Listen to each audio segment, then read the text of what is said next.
morning. We're continuing with our second part in this brief series in getting ready for Rosh HaShana and how to maximize the month of Elul.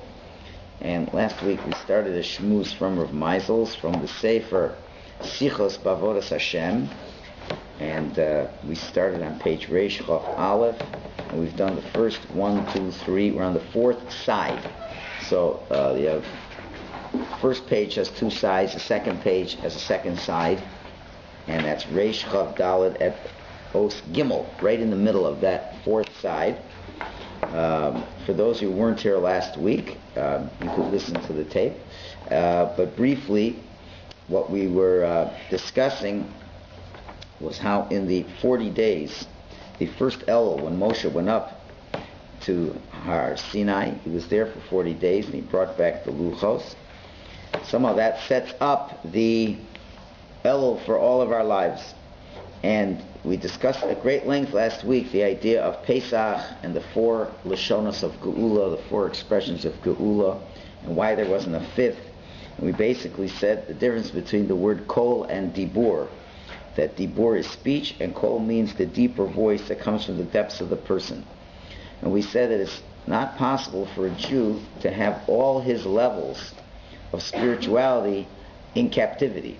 There is one aspect of the Jew that remains holy, and from that place the Jew is able to return to Hashem.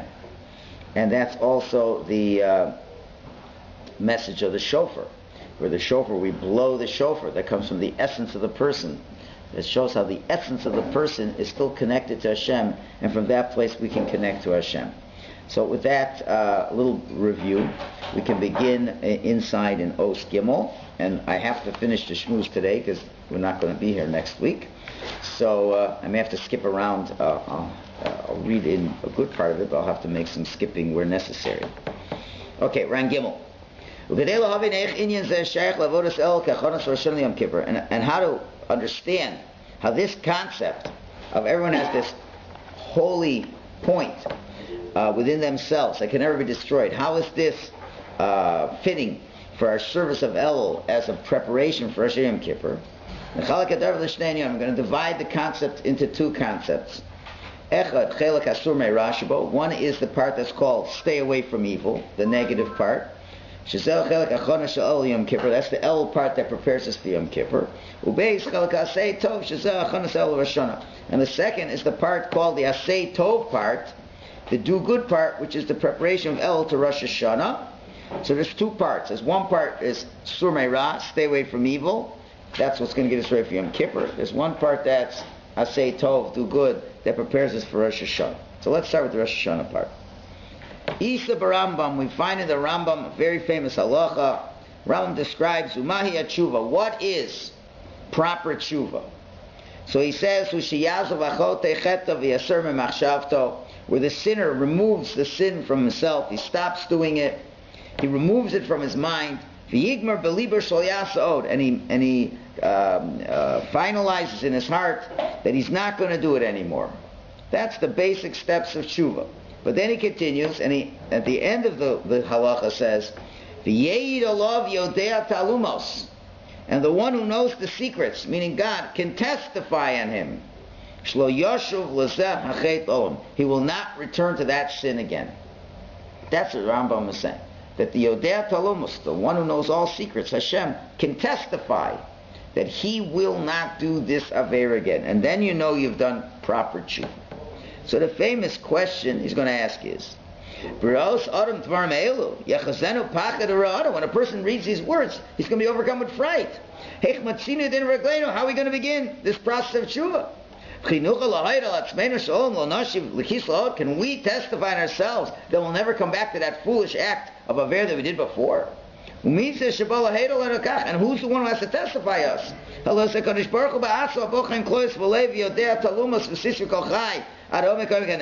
Who has to make this testimony? It has to be God, who is able to investigate the depths of the secrets of each individual, to know what's truly in his heart. By the underline.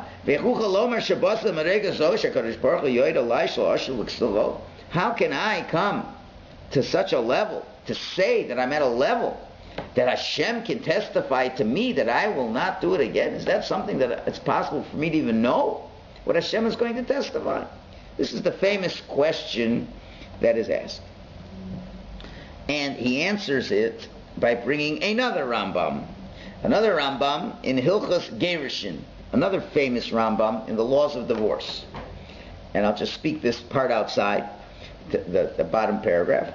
We know the halacha is that if a man is supposed to divorce his wife, he's supposed to give it willingly. What if the man refuses to divorce his wife? This is in the times when we had a bezdin that could enforce its laws.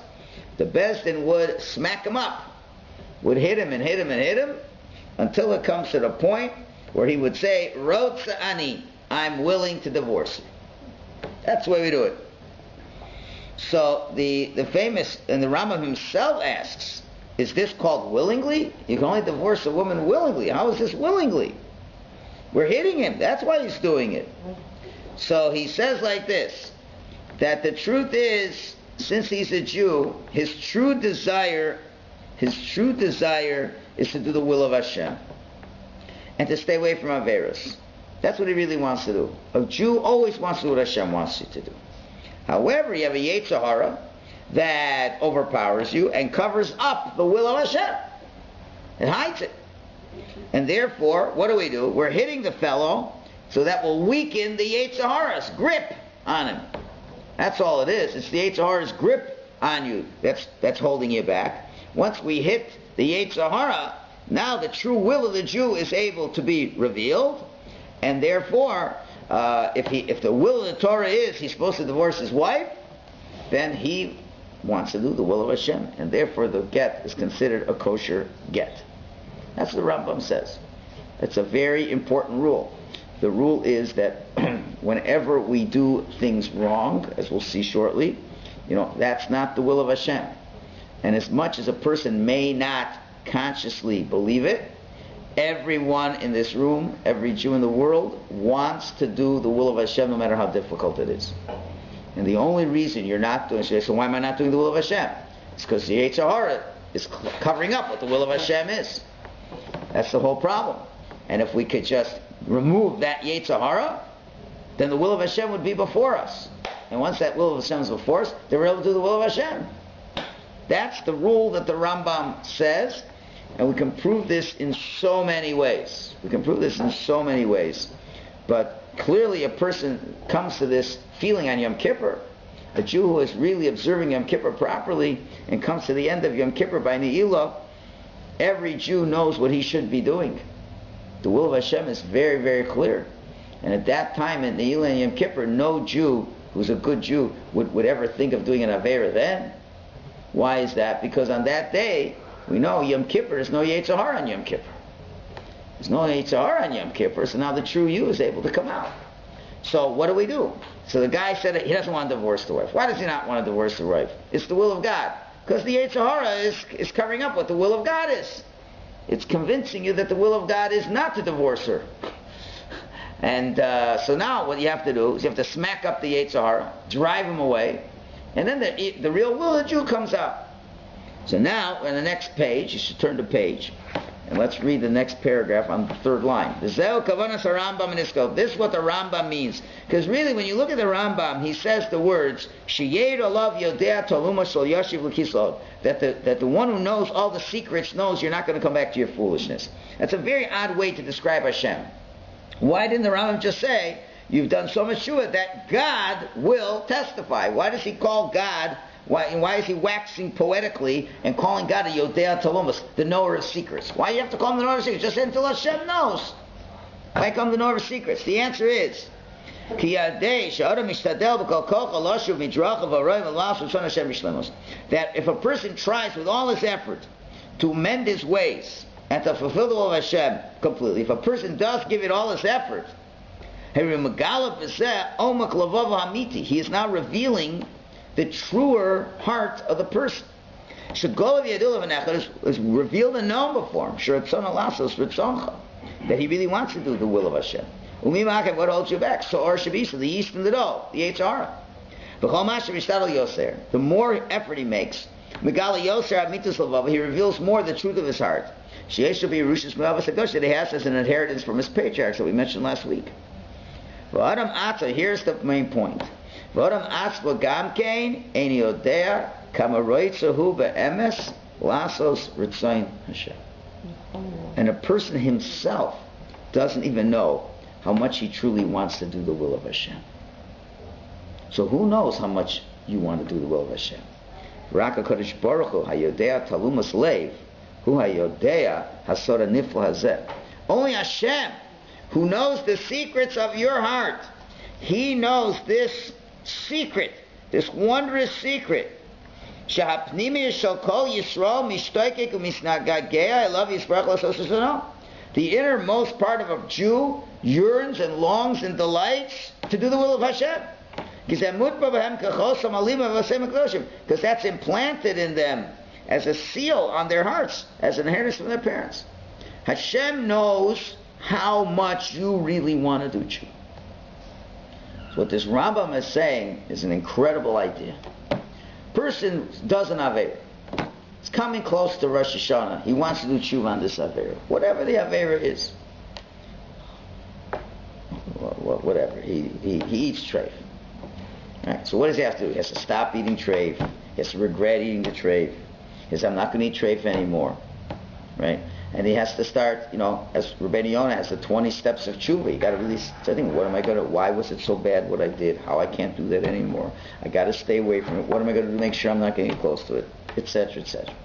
And the Jew himself, kind of says, I want to be better. Now, how badly do you want it? So the truth is, a Jew doesn't know how badly he wants to do the will of Hashem. How badly you really, really want to do it, it's so deep inside you don't know. Who knows? Hashem. Hashem knows how badly you don't want to do this Aveira. Now, of course, if the person doesn't do anything, he's not making any efforts to do tshuva, well, obviously Hashem is not going to testify this guy's is not going to come back to this Aveira because he hasn't even done any tshuva. But if a person tries his hardest, and here's the point, a person may say to himself, I'm really going to try not this Aveira, but I'm not sure I'll be able to live up to this. That's what the HR wants you to think. As long as he gets you to think that I might not be able to make it, then he's got you. He's got you. In the back of your mind, you kind of think, I don't know if this is going to work. Right now, I'm gung-ho. I'm not going to eat treif anymore. But I don't know. I don't want to eat treif. But I don't know what's going to happen if a nice treif food comes and meets me one day in a dark alley. I don't know what's going to happen. I hope I won't. The problem is the Jew doesn't know how badly he wants to do the will of Hashem. The only being in the world who knows how deeply a Jew wants to do the will of Hashem is Hashem. And that's what the Rambam is saying. The Rambam is saying that you do all the steps of tshuva, what the Rambam is saying, and not that you will testify that you won't do it again, because a Jew will never be able to testify that, because a Jew doesn't know how great he is, but Hashem knows how great a Jew is, and Hashem will be able to testify that you won't do it again. Well, how does Hashem know? Because Hashem knows something we don't know. That's what makes God God. What makes God God? Because He knows what we don't know. And we're going to talk more about that on Rosh HaShana. And we have to make sure not to be God. Very big problem with human beings is they think that they're God. And they think they can act like God. And one of the ways of thinking act like God is, if I was God, I would do this. If I was God, I would do that. So you say, if I was God, I wouldn't forgive myself either. If I was God, I wouldn't trust myself either. But guess what? God knows better than you. God knows how good you are better than you know how good you are. In certain ways, people can be arrogant and think they're great in silly things. But in the really important things, God knows you better than you know yourself, and God knows that you're able to be better than you think that you can even be. And that's what the Rambam is saying. That's what's critical. What is tshuva? Tshuva is when you've tried your best, you've really tried your best, and now Hashem, who knows, that not that you are sure you're not. The Chiddush of the Rambam isn't what Hashem knows, I believe. The Chiddush of the Rambam is, and don't you think you know anything. That's what the Rambam is saying. It's not that you are sure you're not going to do the Aveira again. That We don't rely on what you think. We rely on what Hashem knows. So what does that mean? It means even if you think you might come back to it, you shouldn't think that way. This is what the Ram was saying. You tried for the last 10 years to improve in a certain spiritual way. Every Rosh Hashanah you say, I'm going to improve. And it doesn't work. So you're already saying, you know what does it matter? I'm going to say this. I know it's not going to work.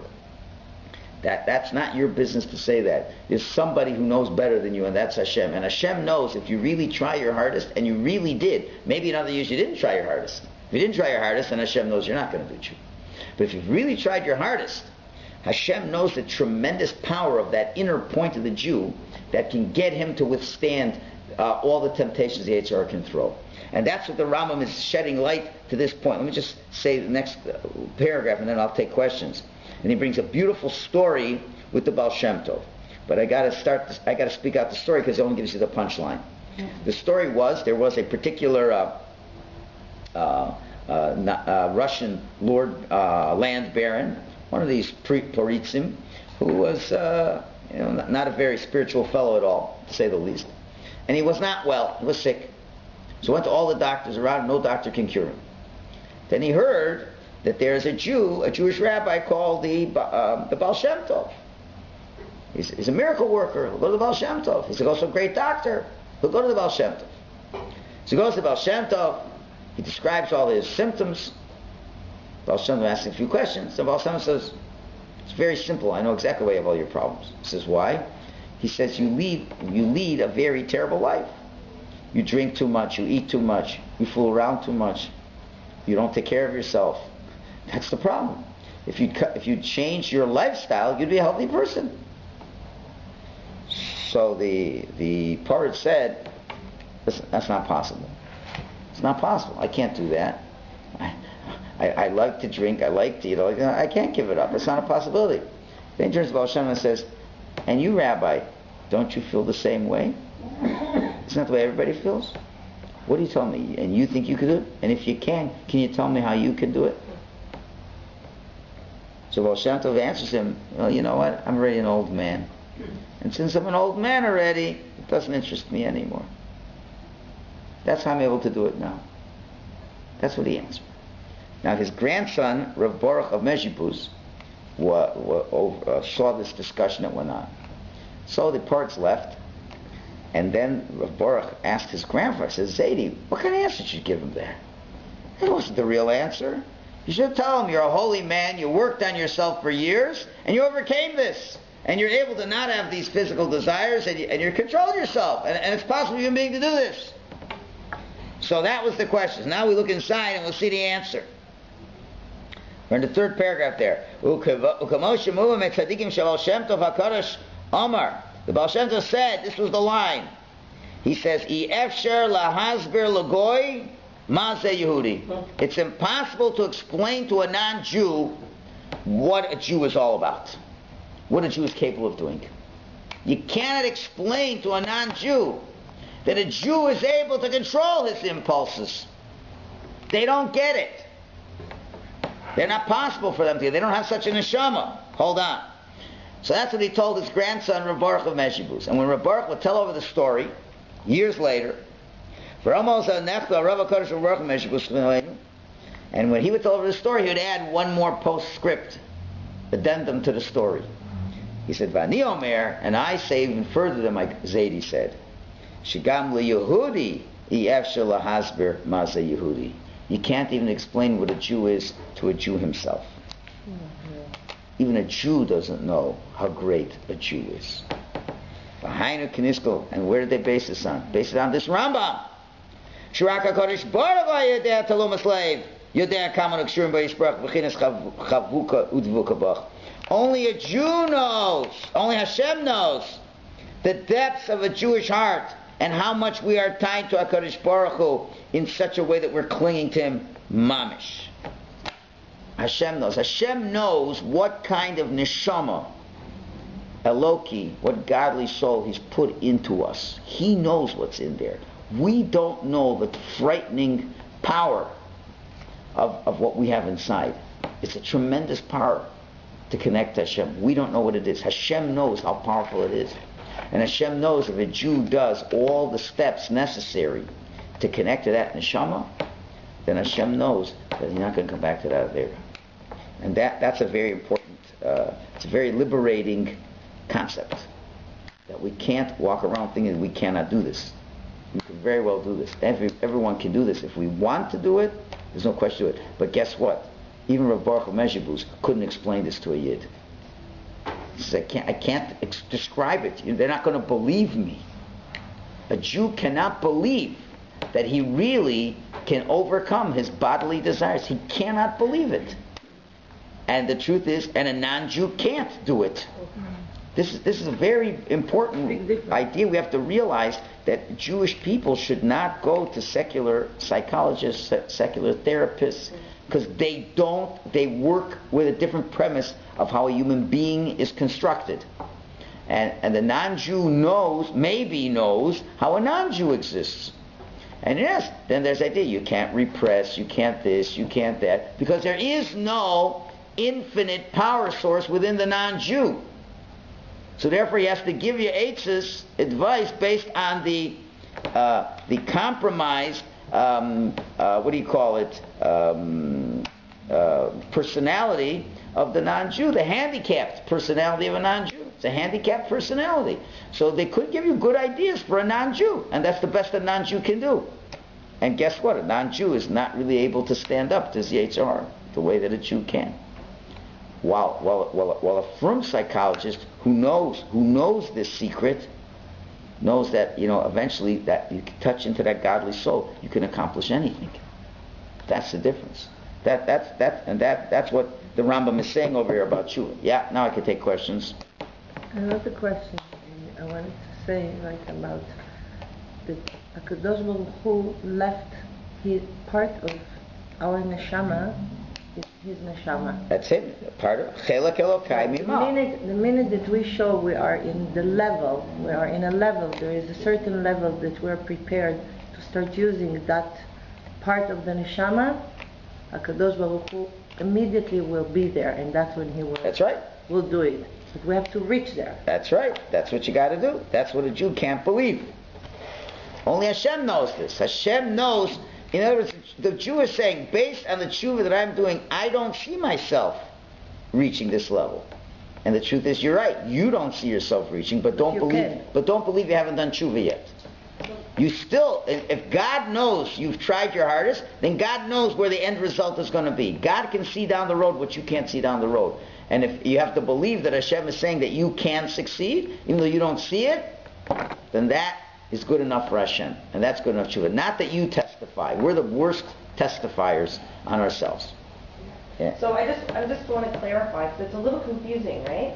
Like you're saying on one hand that we do what we need to do tshuva, yet we don't really know if we're doing tshuva, and Hashem... We don't know if our tshuva is going to be to the point where we'll never come back to doing that avera. We don't know what the future will lie in terms of our present tshuva. So we still go about doing the tshuva and the steps about it, yet the end result is not for us to know. It's That's up to Hashem to know. And what the Rambam is saying is, if you've done a sincere tshuva, you'll know. Even when you're finished with the sincere tshuva today, you're still not sure if you're going to come back to that avera. You don't know, because remember, the situation hasn't come yet. Remember, tshuva is where you come to the exact same situation where you sinned before and you withstood it. So whatever, let's say one time you stole from somebody. You had a great opportunity. Nobody was around. Nobody would know. Nobody would find out. There was $5,000 sitting in front of you. No one's going to ever be able to trace it. And you went and stole it. Couldn't overcome your temptation. Right now you do a complete tshuva. You give the money back, this and that. And then you got to say to yourself, what would happen if 10 years from now, you're also going to have a terrible financial situation. The bank's also going to foreclose on your house. And there's again $5,000 sitting there. Can I know for sure I'm not going to take it? The Jew will say, I have no idea if I'm going to be able to control myself or not. So now that's a Jew saying, I don't know. So I'm saying, fine, you don't need to know. Hashem needs to know. So when you do... That's what Rambam was saying. So Rambam is saying, even though you've done tshuva, you've tried your hardest, but you yourself cannot honestly say, I don't know if the situation goes again. I don't know if I am going to go to resist. I don't want to do it. And right now, where I'm standing now, I don't want to do it. But I cannot guarantee that I'm not going to do it again 5 years from now, when the same conditions exist where the Yetzer Hara is giving me everything he can to give me, I don't know. So maybe that's not complete Shul. And I'm saying, no, we don't care what you think. It's what Hashem knows. And don't let that, then the Yetzer Hara will work on you to say, you know what, you're doing it now. You just wait and see when it comes again. You'll see you won't make it. Well, if you're already believing that, then you won't. No. But let's say if you've done complete tshuva, you won't come back to it. God knows you won't. But not if you've done phony tshuva. Now remember, that's a different Yetzer Hara. You think you're phony tshuva. You think you did a phony tshuva versus a real tshuva. Just say I'm sorry. Okay, I've done my tshuva. Just going to Shul on Rosh Kippur. That's not a real tshuva. Just for 1 minute screaming, I feel terrible. That's not a real tshuva. Real tshuva, you have to have started it about 20 days ago. Or at least you're going to have to move it past. I mean, this work has to be done. If a person did the work and still isn't sure of himself. So Ram is saying, don't be worried about that. But a person hasn't done any work, just you woke up to do tshuva on Yom Kippur, and for a couple minutes you think about, it was really bad, I shouldn't do this, and finished. That's not real tshuva. Real tshuva is you stop doing what you did, you really regret it, you're crying over it. There's a lot of time invested in that. But after all is said and done, how do you know it's going to work? And really this will apply to anything in life in terms of change that's good for your soul. Don't be the one to decide if you've done the proper job or not. Do everything that was asked of you to do. Okay, is everything I'm supposed to do? You have a checklist. All you have to do. I've done everything Hashem asked me to do. Exactly what I'm going to do. Am I sure I'm not going to do it again? I don't know. So the person's going to walk around depressed. Say, I don't know. So what did it help to do the tshuva? I'm probably going to sin again anyway. So Ram is saying, stop thinking about it. Just let Hashem worry about the rest. If Hashem knows you won't do it, then you're not going to do it. Even though right now you don't think you're going to be able to. Don't worry. Hashem knows. And that, you have to have a certain degree of positive feelings that you have something inside of you that's bigger than yourself, that you may not acknowledge its existence yet. But 5 years ago when you do stand up to the test and say, I guess Hashem knew it all along, what I didn't know. Yeah. I want to come back to the first Rambam. Okay. The judges were... the second Rambam. That's the second one where they hit the guy. That's the second one? That's the second one. The first one was God will testify he won't sin again. Right. Second one, yeah, okay. So the judges were given the authority to make decisions over life and death. Yeah. Why would you have to beat the man half to death to make him concede or consider to this the thing? I mean, the judges could be in the position to say, we've explained it to you, we hear both sides, bang. Bang what? The Torah says, the man must hand over a bill of divorce to the woman. So you're going to beat him to death? Because the truth of the matter is, he has to acknowledge that the relationship is severed. If the rabbis say it's severed, he won't accept it. If the rabbis say it's a no, fine. He says, but I don't accept it yet. I don't accept it yet. Just because the rabbis say, look, we decided yes, here's a piece of paper saying it's a no. But the guy says, I don't agree to it. He's not going to stay away from her. He's still going to feel a connection to her. And she may even feel a connection to him until she sees him give her the bill of divorce. She has to be able to get on with her life, right? Absolutely. He has to get on with his life, right? You can't impose that upon people. They have to acknowledge it themselves. That's what the Torah says. He has to give her the divorce, to actually do it willingly.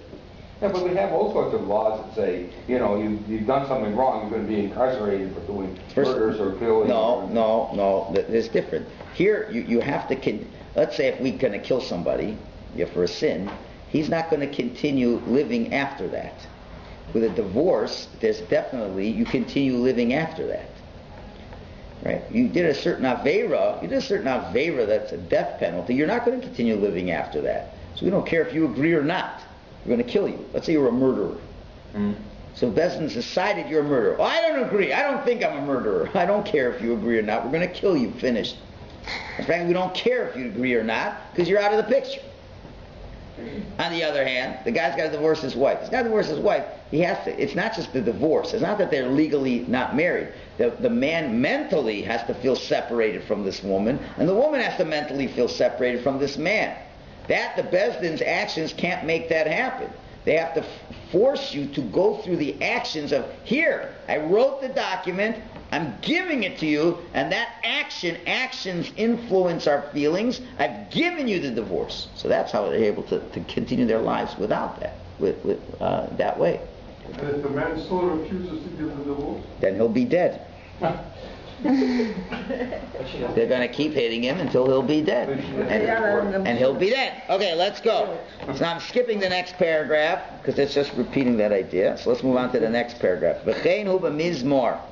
Shomim be'el achrei tkiyas shofar. So it is, after we blow the shofar, we say the Psalm 27, L'David Hashem ori v'yishi.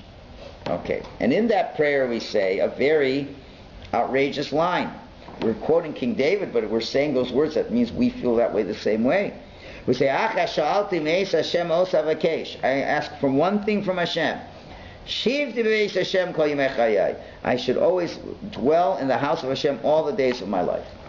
In other words, King David was saying, there's only one thing I want in life, Hashem, is to be with you all the time. That's very nice for King David to say. He was a big tzaddik. But me and you and all of us have been saying this prayer every day. We say this prayer. So it's pretty big chutzpah for me to say, the only thing I really want is to be with Hashem after I've watched 7 movies this week. After I've gone, golfing all day and not gone to Shul, how could I turn around and say, I only want one thing from you, Hashem, to be with you all the time? How can you say that? Say, okay, it's good for the milk, not good for me. We're a bunch of phonies. How can we say this? Right? Again, who could testify in himself that that's his only thing he wants in his whole life. And there's a lot of things people want in their life, including banim, children, chaye, life, misone, money, all the other things you need. And Donald says, of all the things, there's only one thing I care about. One is the premier thing, being with you, Hashem. Can any of us say that? That's the most important thing in our lives, to be with Hashem. That comes before our family. It's supposed to come before our family. And it's interesting, someone a long time ago sent me once an email. A father was having a challenge with his children as he was becoming more observant, and also with his parents. And this is one of these, and it's not an uncommon situation. You hear it from time to time. When a person starts keeping Shabbos, so one of the things you do in keeping Shabbos is you don't pick up the phone, right? Now go explain this to your elderly parents. The elderly parents say, what's going to happen if I get a heart attack in my house and I'm calling you, you're not going to pick up? Right? So what does that mean? It means you don't love me? Look what your Shabbos is doing. Look what your Shabbos is doing. Mm-hmm. Right? And it has different permutations. It could be a child, let's say the person's child is going to have a baby. I want you to know, so what's this phone is getting in the way. Your religion is getting in the way. So what's the true answer, not the one you can tell them. Remember, the Baal Shem Tov said you can't explain to a Jew how powerful their neshama is. Right? So you're not going to explain to a Jew, but the real answer is, you're right, Hashem comes before you. That's the Shabbos comes before your parents. Oh, so you have a problem? I have a solution, Dad. Stay in my house for Shabbos. No. We can't get too close. There's always an answer. You can't just say, I'm not going to pick up the phone. If you're really concerned, you have a standing invitation, I have a spare bedroom for you. Always spend Shabbos with me, and you don't have to worry. Right? But they don't want that. They want to be in their world. They want to watch their television. They want to keep their Shabbos, but they want you to be able to pick up the phone. The real answer, as painful as that is for some people to hear, is that Hashem comes before your mother, your father, your spouse, your children. Hashem comes right, because without Hashem you'd have nothing. You know what? And guess what? If the Almighty wants a person to die, you can be in a hospital. You know all these stories where the person says, I'm not feeling too well. I think I'm going to check myself in the hospital. He has the best cardiologist, the best machines, the best everything there, and he dies right there. I mean, if you believe there's a God, it's not going to be that a parent got a heart attack in the middle of the night and couldn't get a hold of you, and they died because you didn't answer the phone. It's ridiculous. Well, why did you do everything you do? I did. I said they can come and stay by me. But I don't want. Okay, you don't want. So if you want to be so independent, that's your decision. Don't make me feel guilty because the guy tells me not to pick up the phone. That's achashalti, meis Hashem, osavakesh. That's the only thing I really want, is to be close to you. How many of us can testify to that? That's the only thing they want. Is that a big chutzpah? Amnam, but based on what we said, but that is the truth. When you say there's only one thing I really want, who are you speaking for? You're the part of you that you're in touch with superficially, or are you talking about the deepest part? Neshama. You're talking about the deepest part. The deepest part of you and I only wants to be with Hashem. And that's what you're saying. You're not saying that the part with me with the Yetzer Hara and all that wants to be only with Hashem. No, my Yetzer Hara is playing all kinds of games with me. But I am saying what David HaMelech said, because David HaMelech knew the soul of a Jew. And the deepest part of his soul, the real you, only wants to be with Hashem. So now why are you saying it now? This is beautiful, by the underlines. Now according to Hasidim, what's the order? The order at the end of davening in Elul is different customs. When I was in yeshiva, after you finish the whole davening, everything, then they blew the shofar at the end. But other places, you finish Aleinu, you finish the Yom, then you blow the shofar, and then you say LaDavid Hashem. So according to this custom, it makes a lot of sense. It says, V'acharesh, the kind of a shofar. Now what did we say last week? What was the idea of blowing the shofar? Blowing the shofar was the kol, was the voice, not the dibur. When blowing the shofar symbolizes, and again, if you weren't here last week and you listen to the tape, you'll hear much more explanation. Blowing the shofar symbolizes the deepest part. When you're blowing, you're not talking. You're not saying words. These words cannot express. The deepest part of you is manifesting through the wind that's coming. That's that fifth part of voice that's never in captivity. The shofar is representing the deepest part of you that's not been touched and tainted. That's what you're blowing. So when you hear that shofar blowing, what does that do? V'gilinu pnimis lebeinu. That itself reveals the innermost desire of our hearts. Our desire is to do your desire. Only when you hear the shofar, then you can testify that that's the only thing I want. After the shofar reminds you of what's deep inside you, then you could have the chutzpah to say, and I know even though I may not consciously feel it, but the fact that I just heard the shofar blow, then I know that deep inside of me, that's my will. And that becomes the target to know that that's what I'm capable of doing. And that is really what the ultimate tshuva is. Tshuva isn't just staying away from sins. Tshuva comes from the word to return. When you return to Hashem, of course you're not going to do an Aveira. So if you're saying to Hashem, the only thing I want is to be close to you, that is the ultimate expression of tshuva, isn't it? The ultimate expression of tshuva is I want to be close to you the whole time. That's all I want. If you got that, you have everything. So how can you have the chutzpah to say that after the shofar being blown? The shofar is telling you that's the emes. That's the emes, and I can say what the emes is. So next paragraph and a half, he tells a story which I'll say over. So we're gonna inside. I'm not going to do the bottom paragraph and the top and second paragraph. It's a story that happened with the Aptarov, and the story was as follows: there was a Jew who was a Jew went away from the religion and was known as a Moser. Was a informant against the Jews. There's certainly always every city would have one informant. Unfortunately, the non-Jews would pay people handsomely if they could inform on the Jews. And there's always a Jew who can't give in to his Yetzer Hara, and he was the informant. And Jews stay away from that guy like the plague, because if he didn't like something, he just had to lie about you to the government. You're finished. Anyway, one day this informant, this has been informant for years and years and years, a hardened criminal. One day the informant comes and knocks on the door of the holy Aptarov. The Aptarov. Aptarov sees him. And he said, great rabbi. And he sees him and says, what are you doing here? He says, Rebbe, I'm coming to do tshuva. I want you to explain to me the path I have to take to do tshuva for all the bad things that I did. And the Rebbe had a stick on his table like this. And he says, the day that this stick will grow leaves is the day that you will be able to do tshuva.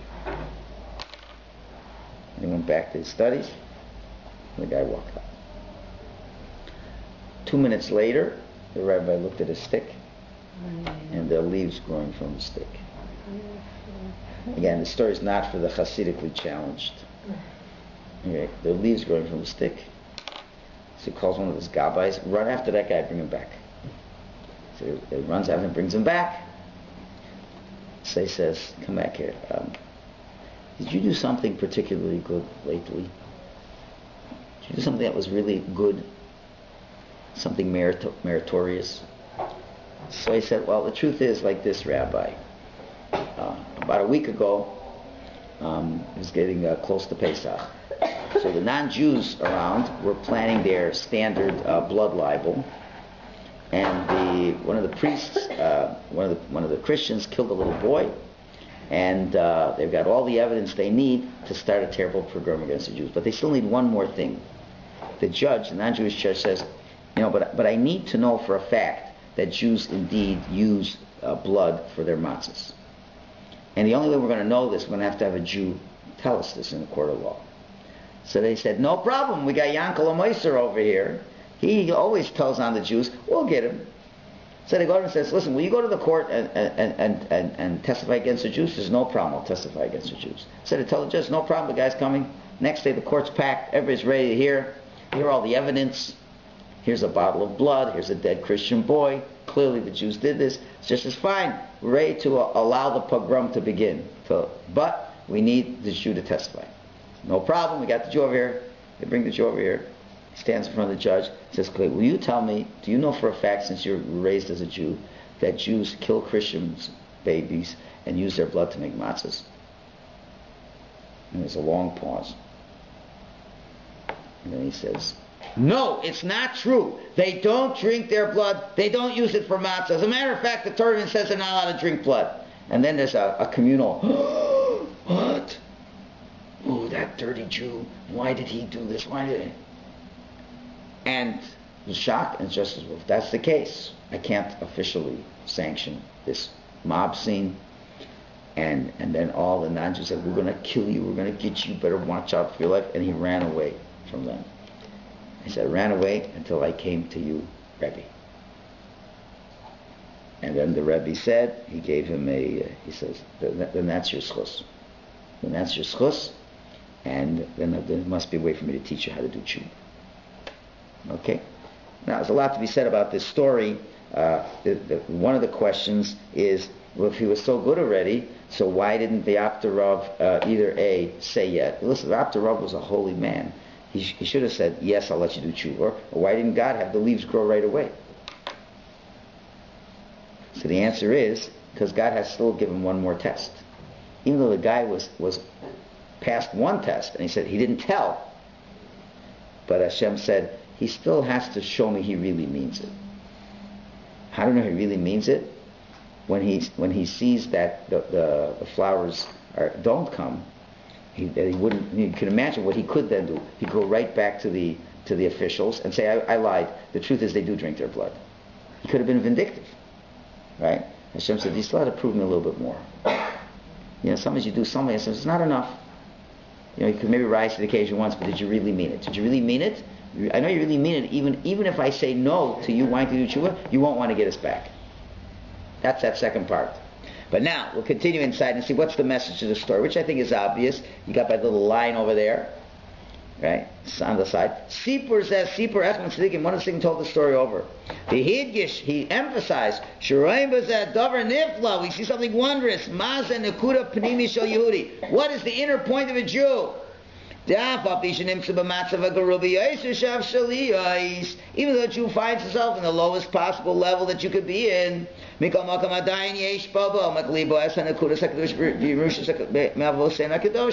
still has in the depths of his heart this inheritance from the holy patriarchs.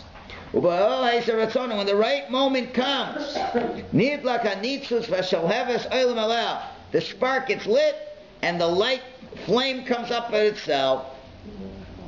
And now he brings from the Chayz of Lublin a fantastic vort. He says, he says, if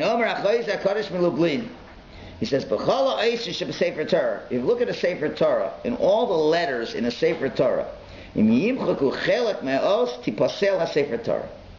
And if you have a sefer Torah, and let's say the letter Vav. Okay, this is like a Vav, right? And let's say part of the letter gets erased. This part gets erased. It's not there. Got the top and middle's out. It's possible. It's not good. The whole sefer Torah is not kosher. Every letter, if there's a certain amount missing, it's not good. The whole sefer is not kosher. There's one letter that's an exception to that rule. And he says, Shoina bezeh ha'os yud. The only exception is the letter yud. Shekama shimchuku. The more you erase, no matter how much you erase of a yud, kozman sheyishar nekuda katan. As long as there's a little drop of that yud left, va'afilu kechut asar bavad. Even though it's just as thin as a hair, if a little bit of that ink is on the page, adayin ksheri l'choles. According to every opinion, it's a kosher sefer Torah. You can have a vav and a little bit gets erased and it separates the top and the bottom. Trade. Not kosher. Got this yud. It's a nice thick yud and you erased 99.9% of the yud and there's a little dot left in the yud. Kosher, according to all opinions. That's an interesting halacha, but there's obviously a moral message to that halacha. And he says, it's a simin Yehudi, because we know what letter is the symbol of the Jew. A Jew is called a Yehudi, a Yid, a Yud. A Jew is a Yud. A Yud, a Yid, a Yid, a Yud. That's what a Jew is. It's represented by the Yud. Yud is the most spiritual letter. Why? It's the only letter that, how's Yud different than any other letter? It has no base on the ground. In the air. Every letter, you draw every Hebrew letter, it touches the bottom. Except a Yud. A Yud doesn't touch the bottom. Because a Yud doesn't come from the bottom. It comes from the top. It's a soul. The Yud. The letter Yud is a Yid. So what does that mean? So it means, no matter how much you can erase from a Yid, you think you erased it all. Adayin Yehudi, he's still a Jew. As long as he has that little dot left, Shalom L'Tavaka will never be nullified. He's still around. A Jew is always a Jew, no matter what. And that's Rabbi Meir's famous shita. We know there's a machlokas in the Gemara throughout Shas. We have two rabbis, Rabbi Yehuda and Rabbi Meir, and all the other rabbis as well. There's a rule throughout the Talmud. Whenever you see Rabbi Meir give an opinion, we do not accept his opinion. Finished. Whenever you see in the Gemara Rabbi Meir gives an opinion, you just know we don't accept his opinion. That's the rule. We don't accept the opinion. And there were many areas in which he disputed with people. For example, there's a debate, there's a Jewish law says we go with the majority. Go with the majority. And in many ways, and there's many ways to discuss that idea. We go with the majority in terms of majority votes. Majority, let's say, have 100 pieces of kosher. Let's say you have 2 pieces of kosher meat and 1 piece of not kosher meat. They get mixed up. You're allowed to eat the meat. Halacha is you're allowed to eat the meat because we assume what you're eating comes from the majority. I don't want to get into the details. It's not important. Rabbi Meir argues significantly on this premise, and the Talmud says Rabbi Meir chayish l'miyuta. Rabbi Meir is always concerned for the minority. He always says maybe you can't eat it because maybe the minority, maybe the minority's there, or the opposite. They have 100 pieces of. He always was concerned for the minority. We disagree with that opinion. Categorically, we disagree with that opinion. We disagree with everything he says. Also, he was, interestingly, historically, there was his Rebbe, his teacher, was Elisha ben Avuya, a.k.a. Acher, who was a great Jew who went totally off the path of Yiddishkeit. Totally off the path of Yiddishkeit. Can you imagine a great rabbi, the greatest rabbi you know, and then he watched the father tell his son to shoo away mother birds. The kid shooed away the mother birds, fell down, killed himself, broke his neck. He said, you know what, if that could happen, there is no God. He went off the path of Yiddishkeit. He was a brilliant mind. He went off the path of Yiddishkeit. Every rabbi disassociated themselves from him, except for Rabbi Meir. Except for Rabbi Meir. And I said, Rabbi Meir, what are you doing? He's saying, you know what? This rabbi is a tremendous fruit. It's tremendous fruit. He's got so much Torah knowledge. I eat the fruit, but I throw away the shell. I throw away the pits. I throw away everything that's garbage. I only take what's good. Right? Still in all, we could not accept his opinion. Rabbi Meir, since he chose to study after this rabbi, You just can't accept his opinion. Just do not accept his opinion. In every area in the entire Talmud, except in one area, we accept his opinion. And this one, the Gemara tells us, the Gemara in Kedushim, that says, the Torah says, Bani matem Hashem, you are children to Hashem. So Gemara says we have a rule that if a child, I'm speaking it all out, I'm speaking this out. I'm not reading everything, I have to do something besides read for you. Okay. Then just think what I need the rabbi for, I could read it myself. Right? So, what if you insult, what if you do something bad to your father or mother? And what if the father or mother forgoes their honor? They say, I'm Michael you, I forgive you. Even though it's terrible you hurt your parents, but if they forgive you, it's forgiven. They're able to forgive you. What do you mean? I'll explain in a minute. Let's say you go and insult the king. And now the king says, I forgive you. The law is the king's not able to forgive you. He's not able. Melech shemachol al kvodo, kvodo eino machol. A king cannot forgo his honor. He's not allowed to. Because that's compromising on the whole kingdom. You're not allowed. That's a rule. We're not going to get into the details. That's real. The office of the king is so important. He can't be Michael. That's it. If he says be Michael, no one's going to respect the king. But if a parent is Michael, then you know what? The kid will still respect his father.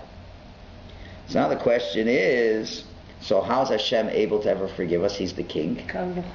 But the answer is, he says, Bani matem Hashem, you're my children. I'm your father also. So it's Avinu Malkein. Yes, he's our king, but he's also our father. Since he's our father, he can forgive us. So that's what the Gemara says. Comes along Rabbi Yehuda. Yehuda says, wait a minute, that's not so simple. That only can happen, God will forgive us, if we do the will of God.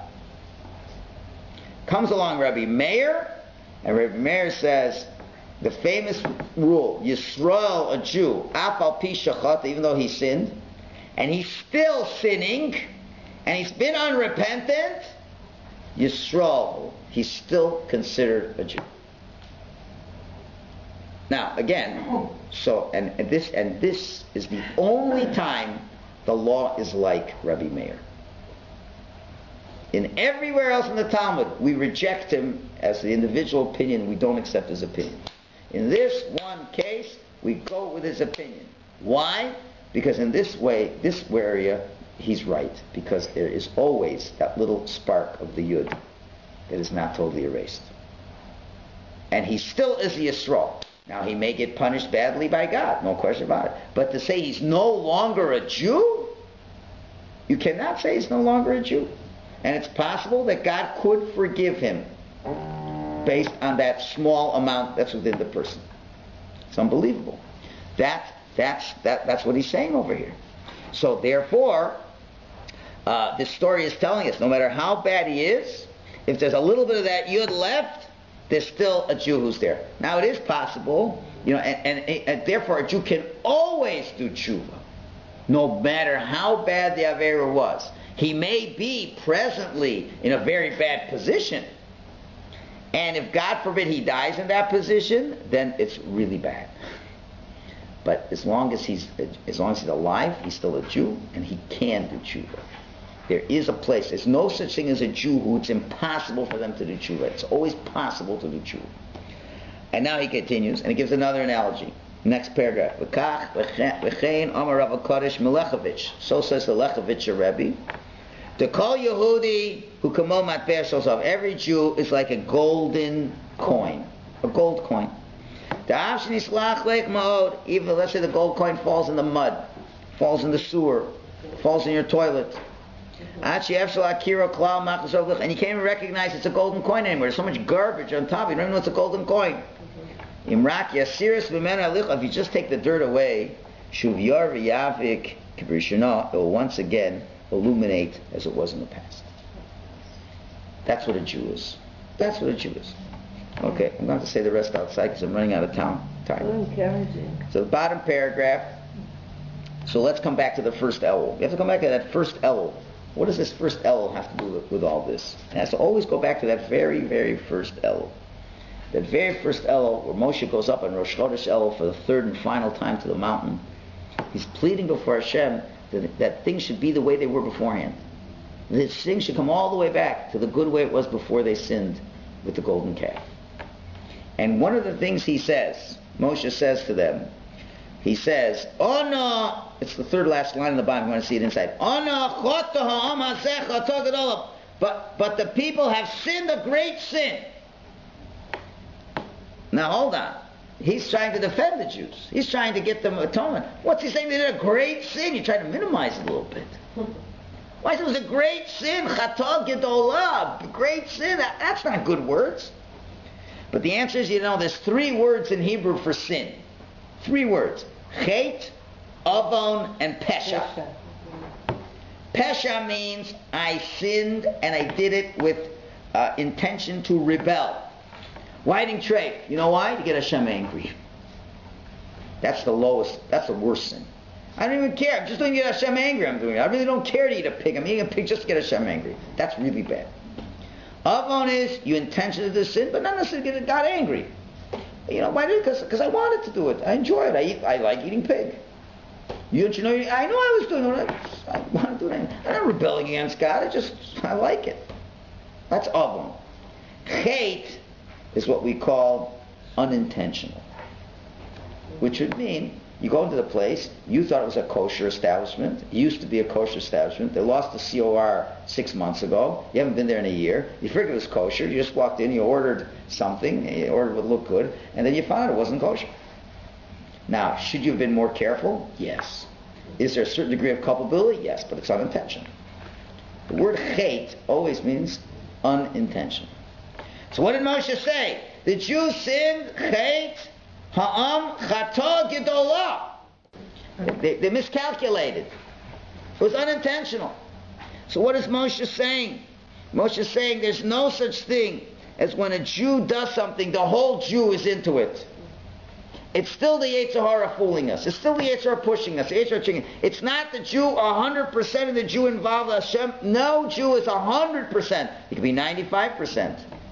The Jew thought he wanted to do the Avera, but that was only because the Yetzer Hara pushed him into it. That's what Moshe said in the very first Elul. The very first Elul is that no matter how bad we sinned, there's a part of us that really is not involved in that, and that's the part where we build ourselves back from. And therefore, in the next paragraph on page Reish Chav Zayin, he says another fantastic idea.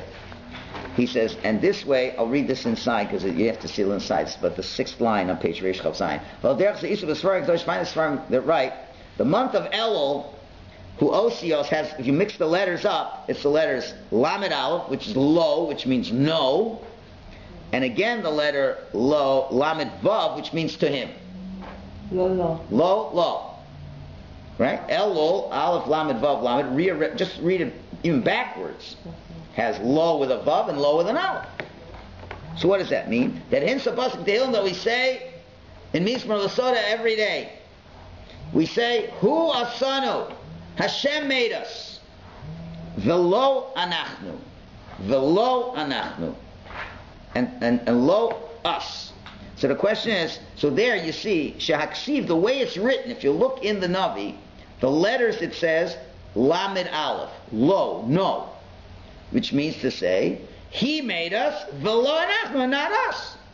Hashem made us, not us. But the way we read it, you have to read it, it's something called a Kri Uksiv. It's written one way, but the tradition is, it's written one way, but you read it another way. When you read it, it says lo, it says no. The way it's written. If you look on the page, it's Lamed Aleph. It says no. When you read it, you have to read it as if it's written Lamed Vav. To him. V'akrilu lo anachnu. So that seems to be a contradiction. He made us and not us. He made us and we are to him. What's going on? Uber explains. Shebe'emes emes es-sirkos. It's not really a contradiction. Ki be'el, because what happens in El? Niskal is revealed. Shebe'emes masha sinu kol hashana. That's what we did all year. V'lo halachnu derech hayesha. We didn't go on the right path the whole year long. Zeh lo anachnu. That's not us. Hashem made us, and we didn't. We're not the people that we were. Lo anachnu. That's not us. The fact that I was eating treif and I was speaking Lashon Hara and I was doing this and that and I was screaming and yelling and losing my temper. The lo anachnu. That's not me.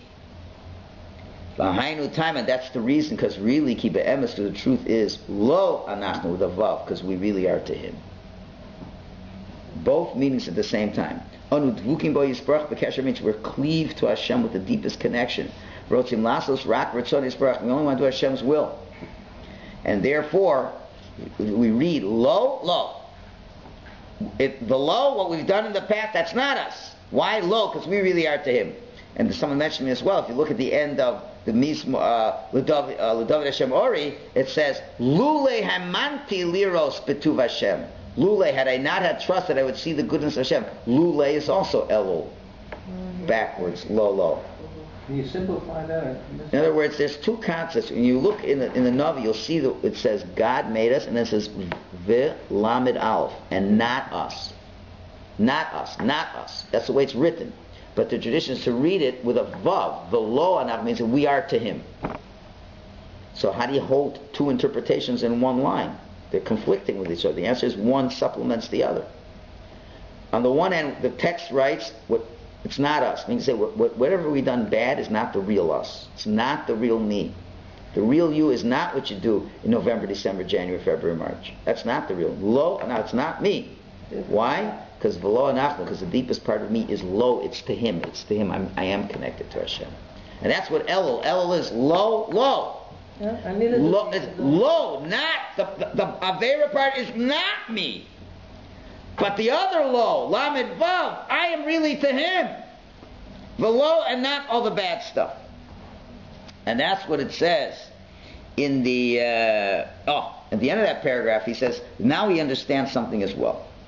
He says, what's this masquerade, this Mishigas of Elul? Doesn't this all look like a phony thing we're doing? Comes Elul, I'm talking about Jews of, let's say, 200 years ago. Not even 200 years ago, 100 years ago, less than 100 years ago. When the month of Elul came, the regular Jew, the regular shoemaker, not the rabbi, the regular shoemaker, the regular butcher, the tailor, came the month of Elul, they were up at 3 a.m. They went and said slichas, special penitent prayers. They were extra careful in everything they did in this month. The mom used to go to the extreme. In kashrus, they would do the extreme in everything. It's Elul. It's coming the day of judgment. So be very careful. Right. And after Yom Kippur, so we came back to the same people we were the whole year long. So the question is, doesn't it look like a charade? So for us, Halavai, we'd be doing that for a whole month of Elul. Maybe it's just Rosh HaShana, Yom Kippur. It's getting closer. It's a week before Rosh HaShana. Okay, maybe we're getting a little serious. We're being a little more particular. There's certain people I see come to Shul on Shabbos 2, 3, 4 weeks before Rosh HaShana that I don't see them the whole year. There's a couple of people like that. They have to start feeling up to something. Got to be better. So we all want to be better. So the question is, how do we make such a joke? Before Rosh HaShana, we masquerade as tzaddikim? God knows the real truth. God knows I don't do this a whole year long. God knows a whole year long I'm not so careful about kashrus. A whole year long I'm not careful about Rosh HaShana. A whole year long I don't go to minyan. And now I'm being extra careful. So what kind of joke is this? The answer is no. Because the only time you're really being real is now, in Elul. The real you wants to go to Shul every day. The real you wants to put tefillin on every day. The real you does not want to talk Lashon Hara. The real you wants to keep Chol Yisrael. That's the real you. How do you know? But that's what's deep inside of you. I don't know that. Hashem knows that. Hashem can testify to the real you is. In Elul you say, if God believes the real me is so holy, I take it on His word that that's what I am and that's how I'm going to act. The rest of the year, I'm masquerading. The rest of the year, that's not me. That's my Yetzer Hara. So the truth of the matter, where's the joke? The joke is the 11 months of the year is the joke, not Elul. Elul's not the joke. Elul's the real thing. And how do we know this? It's from the very first Elul in the history of the Jewish people. When Moshe came to Hashem and said, that golden calf, that's not the real Jewish people. The real Jewish people really want to be close to you. Yeah, but I see all these. That's because you gave them a big Yetzer Hara. If you wouldn't have given them so much money going out of Egypt, man, they wouldn't have thought of building that thing. You made them so rich, they didn't know what to do with all the money. They were poor guys. Give them a nouveau riche. Nouveau riche thinks they now can make decisions. And well, Yetzer Hara got it pumped up a mile a minute. So the Yetzer Hara covered it all up. We get rid of that Yetzer Hara. Leave the Jew just between you and him. You'll see the real Jew will come out. You'll see the real Jew even when the leaves don't grow out of the stick. he still won't give up. Push comes to shove, the Jew who has some connection will feel that connection to Hashem. And that's the masquerade of Elul, as it were. Okay, so now, and this explains another interesting aspect, beautiful idea, when you look at the destruction of the Beis HaMikdash. God has to destroy the temple. Why does God have to destroy the temple? Because the Jews are bad, right? Simple question. Why didn't God destroy the Jews? You can destroy. Right? Why didn't God destroy the Jews? First temple. What was the sins the Jews did? Murder, immorality, idol worship. According to Jewish law, that's punishable by death. So why didn't God just kill all the Jews? Simple. And leave a beautiful temple. The answer is because really, really, really, the Jewish people, it's all shogeg. It's all unintentional. It's all unintentional. In the deepest part, we're not going to a Jewish court of law now. Jewish court of law, we can't use this Hasidic talk. If we have witnesses that see that he really killed, we have to kill him. We can't say, no, really, you can answer, guy goes to court, how do you plead not guilty? Why? Because you just told me in the class, I really, really didn't want to do it. Okay, we can't use this in regular law, but we're looking at the collective Jewish people now. The collective Jewish people. We have to decide, what are we going to do? Are we going to kill them all? We're going to wipe out the Jewish people? Remember, when after Sinful and Gap, God wanted to wipe out the entire Jewish people, have nothing to do with that, and build them all up for Moshe. Because do we wipe them out or not? Moshe says, we can't wipe them out. You know why? Because collectively, I can tell you this, they really didn't mean to do it. It was unintentional, shogeg. They got fooled, they got tricked, they didn't realize, they weren't careful, but they didn't really mean to do it. So now, what do we know? The law. The law is, if a Jew kills someone else unintentionally, what is the law? He goes to what we call a city of refuge. That's called Golus. Golus. So now we understand. When God has to decide, what am I going to do with the Jewish people? They're a bunch of sinners. It's gotten to the point where there's no return right now. I can't let it go on anymore. So God's got two options. Kill them and keep a beautiful temple, or destroy the temple, destroy our autonomy of Israel, and have the Jew go into exile. Goes. So now you understand. Since the truth is, the deepest part of the Jew never wants to sin. The deepest part of the Jew, at the end of the day, Moshe was a chatah gedola. It was a big sin, but it was really unintentional. So therefore Hashem sent us into Golus. It's unintentional, so I got to send you into Golus. I have to send you into exile. But killing you I'm not going to do. Beautiful pshat, tremendous pshat. And that's what it means on the bottom, another one of the psukim that gives you the analogy of the hidden code of Elul. We have three places in the Torah we have the hidden code of Elul. Right? Ani l'dodi, v'dodi li, I am to my beloved to me. Those are the first four letters of Elul. Last week we explained Hashem circumcises our heart. Es lavav, lavavenu, ve'es lavav zaracha. Es lavavacha, ve'es lavav zaracha. It's also an acronym for Elul. And one more at the bottom of the page. It says Vasher lo tzida. It talks about when a guy kills somebody. And he says he wasn't stalking him. Velokim ina liyado v'samti l'chamakom. Hashem brought it to his hand, and I'll give him a place. Look at the third line from the bottom. It says ina starts with an aleph. You see that? Liyado with a lamed. Vav v'samti lamed l'chal. That's Elul. Hashem says, and Hashem brought it to you to kill him, and I'll give you a place for him to run. That's the Elul. So what's that to do with Elul? The answer is that's exactly what Elul is. Elul is where Moshe said they didn't mean to do it. Just like anybody who does a terrible crime, he didn't mean to do it. So Hashem gives him a refuge. Elul is the city of refuge that we go to. Elul is the city of refuge, is saying that although I've done all these averos, that's not the real me. And this is, we're not going to do it all, unfortunately, but this is the first and most important message of Elul. You're going to come to us, you're looking at this and you say, I don't know, I've done so many averos, I've done so many things. How am I going to fix all this up? I'm not a good Jew. The answer is just feeding you this the whole time. So what do you have to say? So let's just turn to the next page. I'll read these 5 lines inside. Reish Chav Ches. Therefore, remember we started off last week, we asked, what's the unique approach to Elul? What do you say? Well, you should learn more in Elul. You should daven more in Elul. We're supposed to do it all year long. So quantitatively, there might not necessarily be anything more you can do. There's got to be a qualitative difference. And this is the qualitative difference. The whole service in El that prepares us for Rosh HaShana Yom Kippur, is to arouse the inner part of the heart. By an abundance of learning Torah, davening and tshuva, v'shar mitzvahs and other mitzvahs. But here's the point: b'kavana, with the intention, to get close to Him and to wake up that inner part of your heart. In other words, all year long you learn, all year long you daven, all year long you're careful, but you think you're trying. But now, what you're supposed to be doing when you're going to class, you're saying, you know what, I'm going to class today because I know the deepest part of myself only wants to learn Torah. You've got to have that in mind. And that's going to class. You go to class, go to this, many of you go to this Parsha class every week. So what's the Parsha class this week different than what you did in the middle of December? Middle of December, you say, well, I go to Torah class because God tells me to go to Torah class. That's nice, but that's not good enough for El. El, you have to say, I'm going to Torah class. That's the only thing I ever want to do, is go to Torah class. I don't do anything else. You go daven in a minyan all year long. What's different going to a minyan this week, this month? I'm doing a minyan with the attitude that's the only thing I could ever want to do in my whole life. You give tzedakah now, it's supposed to hold you long. Tzedakah is the only thing I would rather do, is just give tzedakah. So it's not so much, now of course, people who don't do anything a whole year long, if you're doing something, that already says something. But he was talking to Yeshiva Bachar.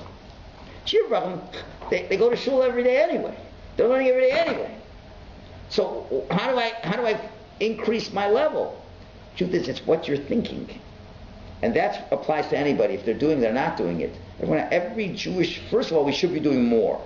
But even if there's no more you can do, right? So then I say, but the fact I'm doing it, I'm going to the class because this is the real me. You have to convince yourself, and it's true, that what I'm doing now, this is the real me. The real me would prefer to learn than to play. The real me would prefer to daven than to sing a 70s pop song. The real me would rather give tzedakah than buy myself another suit. The real me would give 20% of my money to tzedakah. The real me. And to realize that the rest of me, the rest of you was the fake me. That's what you have to have that in mind. And that's what he's saying. Let's just finish this up. Now when the holy day comes, when Yom Kippur comes, Siyum Hamem Yemei Ratzon, at the end of the 40 days, in Kippur's end of the 40 days, you can't just come to Yom Kippur and start blubbering away with tshuva. It's not grounded in anything real. But if for 39 days you've been doing this, now you're going to understand, now you're going to appreciate it, now you're going to come to Kol Nidrei. We start with Kol Nidrei. What are we saying in Kol Nidrei? All the vows that I said, they should be annulled. So that's, in other words, my whole phoniness of the whole year should be annulled. But then we come and say the last part before we say the bracha shechem. The high point is we say v'nisla. We're reading from the words v'nisla. It's the bold lines. V'nisla chol adas b'nei Yisrael. We should give forgiveness to all the Jewish people. And the last words we say is ki l'chol ha'am bishkaga, because the whole nation, it's unintentional. That's what we're saying. That's that last part of Kol Nidrei. The last words you're saying that you're coming into the Yom Kippur is what? You'll see it when you see it in the Machzor, you'll appreciate this. Ki l'chol ha'am bishkaga, because the entire people have been unintentional. That's what we're coming to God in Yom Kippur. We know what we did the whole year long. That was not the real us.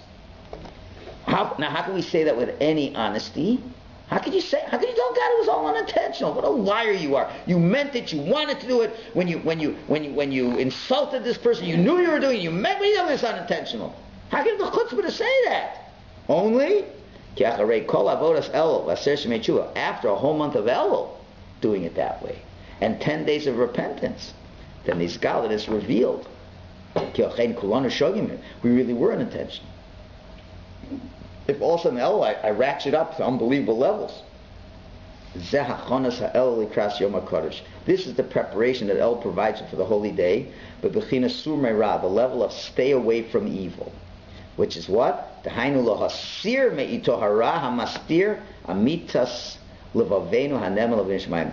evil that wants to hide the true heart that's devoted to Hashem. That we have to remove that Yetzer Hara that says that we really don't love Hashem. Take that away. And that's what you have to do in this month. You cannot come to Yom Kippur and just saying, I want to do tshuva. You have to show, this is the Avodah Vel, which we still have another 10, 11, 8 days to go, and then the next 10 days afterwards. You have to say to yourself, who's the real me? Who's the real me? Is the real me the one that does all the things shouldn't be doing a whole year long? Or is the real me the one who's trying a lot harder? So of course the Yetzer Hara's got his job. Where is the Yetzer Hara going to try to keep you as much off focus as possible? Which month of the year? This month. He doesn't want the real you to come out. That's why all these great business opportunities once in a lifetime always somehow come out in Elul. Everything to confuse you, to get you to waste your time with Narishkeiten. And Elul, you got to say, I'll say that's why we limit the amount of focus we have on business. Everything's limited because if I don't bring out the real me now, I'm not even going to believe it myself on Yom Kippur. I'm not going to believe it. I haven't done anything to show it. So if you're spending the time at El to do this, so the Surmei Ra, to get ready for Yom Kippur, you have to be able to say, that's not the real me. And there's so much precedent to do that, but you've got to back it up by showing who the real you is. And if you tried your hardest, you go through all those steps of tshuva, at least, let's say, in one area, because to say I'm a total makeover, I'm completely a holy Jew in every area, you're going to be overwhelmed. Take one area that you really are blowing it badly in. Whatever that area is, everybody knows the pain of their own hearts. And in that one area, say this month I'm going to excel in that area. But again, like I said a couple of weeks ago on Shabbos, but an area that is hard and against your nature. Not that's easy, that fits it. Goes against your nature. Whatever that is, you got to say, I'm going to do every day, I'm going to work on that one. And then I can come to Yom Kippur and say, I know the other 11 months I was lousy. But that wasn't the real me. That was accident. The real me is there. Just like when Moshe came down and brought a new set of luchos, where he taught the Jews, you don't know how great you are. We should all believe we don't know how great we are. And even though we failed so much, you have to believe that God believes in us more than we believe in ourselves. And with that, we could have a successful Elul.